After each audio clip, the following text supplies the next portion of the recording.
Hi, this is Rick Adams from practicalcsm.com, and welcome to part one of a three-part podcast series I recently recorded with Ariel Feder about his recent book, Sellosophy, the art and science behind B2B sales and business development.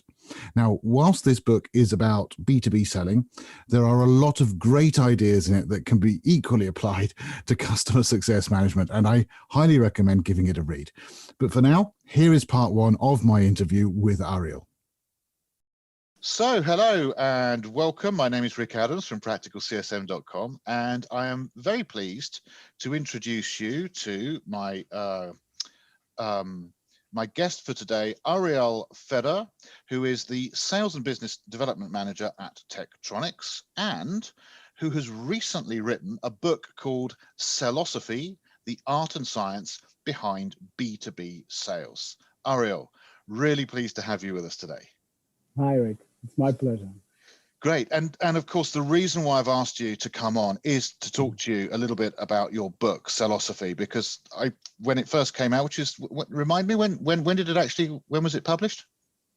Published a few months ago. Yeah, it was about 2 or 3 months ago, wasn't it? When it originally came out, I purchased it and read it, and I really enjoyed it.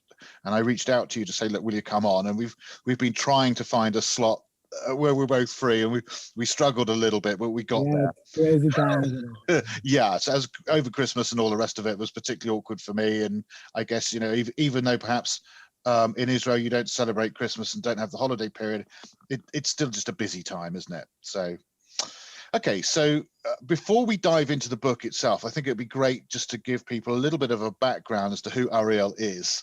So would you mind spending just 2 or 3 minutes introducing yourself and letting us know who you are and the journey that you've been on to get to where you are today, please? Yeah, thank you. I spent 6 years in the Israeli army as a technical officer and project manager. And afterward, I decided to find occupation in business and technology. So I was working for 2 major American companies, for Texas Instruments and for Tektronix, in the last 10 years, mostly on pre-sale, post-sale, business development, sales management positions.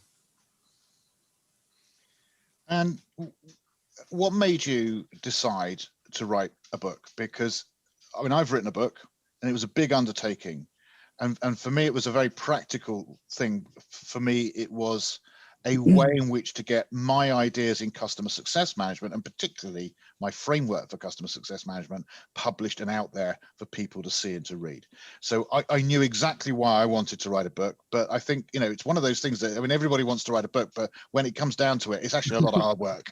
Okay, so to actually do it, there must have been some motivation. So what were your motivations for writing the book? Actually, you know, I was just wanted to express myself, express my ideas. And I started to write to myself certain ideas. And when I understood that I have enough material to publish an article, I just kept writing. And then I understood that I have enough material to write a book.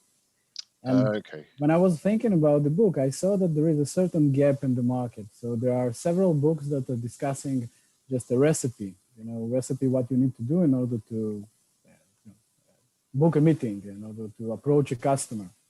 Yes. Just one by one. And there are motivational books on the other hand. So, and I didn't sell something that is actually giving you a way of understanding the process of sales. So this book is not like a cookbook, a recipe book, but it is a book about cooking. So, okay, yeah, I get it. All right, now that's really interesting, because what you described there is like the 2 types of sales. Because, like, let's be honest, right? There are a lot of books about sales, how to sell, selling. There are thousands of titles that are out there already. I agree. Right. So, but I liked what you said, because there's do you know who Zig Ziglar is? Yeah, of course. Okay, I think everyone in sales knows Zig Ziglar, right? So there's the Zig Ziglar type books. So that's the, like you said, like the motivational, get on out there, you can do it. Yeah, you know, all that, which is great. Yeah, you put a, as I used to do back in the old days, put a cassette tape on in my car on the way.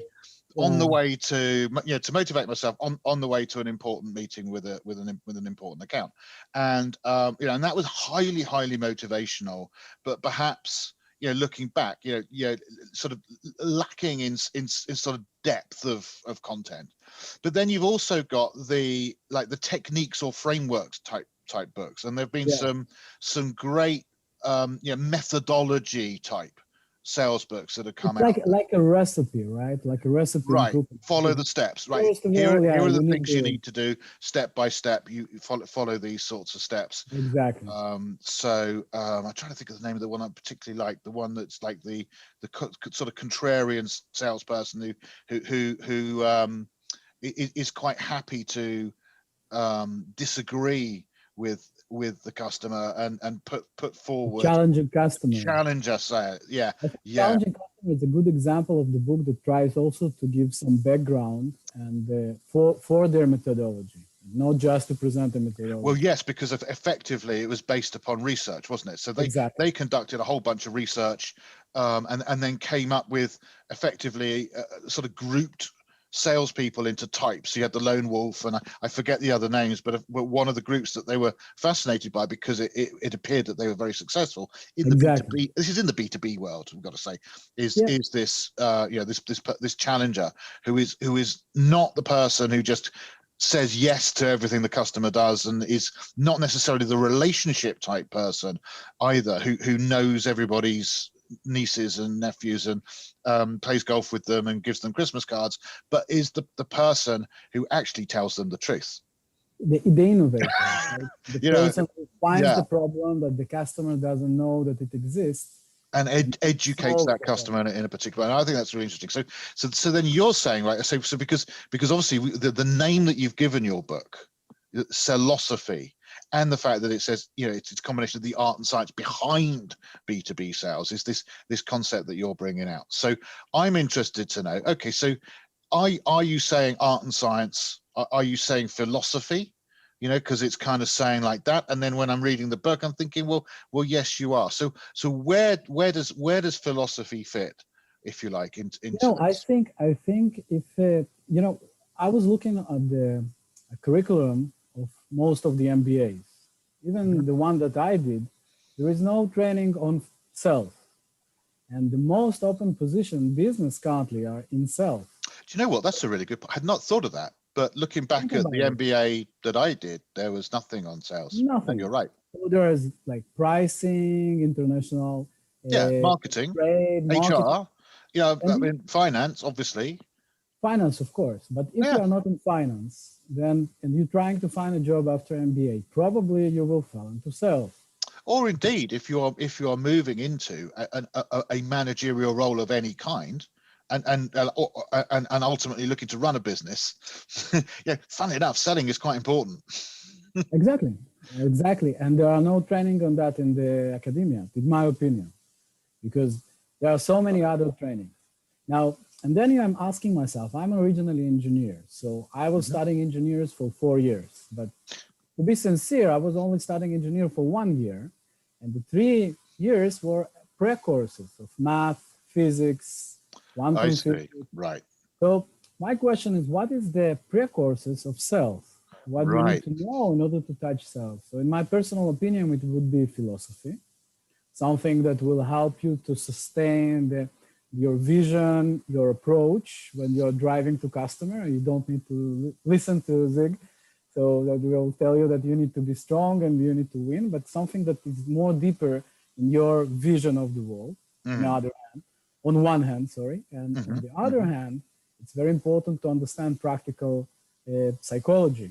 Something like Think Fast and Slow, Dan Ariely, Viktor Frankl, Maslow, the things that motivate us to make the right decision. So by combining those two together, I think it will give enough tools for the sales manager to develop his own approach to his sales. Now, this book is not talking specifically about a certain market. No. But I have to say that it is more suitable for B2B sales in complex environment of technology, software, maybe services, complex services, consulting. Where there is sort of consulting going on, where it's where you need to understand the customer and their problems and help them, because maybe your solution also has complexities. So it's where there's complexity in the customer and their challenges, complexity in your portfolio and the functionality of it, and you're there, the person in the middle, sort of matching those two complexities, as it were. Exactly, and this is what is also connecting this subject of complex B2B sales to customer success. Right, and actually I was just thinking that myself, because that's worth mentioning, Ariel, is that obviously the people who listen to my podcast are mostly customer success managers of all types and levels, from junior through to most senior, and also leaders. And I think that these days, actually, there is no longer a clear delineation and line between what is sales and what is customer success management, because actually, when you, as a salesperson these days, it is not a product. You're not like, here's the features and functions of my product, and we've got a great discount this week. It's not going to get you anywhere. Right? So instead, it's what are your challenges and problems as a customer, and how might we be able to help you with a solution that actually works. And so we need to understand what you're trying to achieve, your outcomes. And of course, that is exactly when what the CSM does is pick up from those conversations that the account manager or salesperson has had, if it is a separate person, pre-sale, and then post-sale, deliver on that, which means they've got to understand exactly the same thing and have exactly the same conversations, and make sure they continue that concept of we're working towards sort of outcome achievement.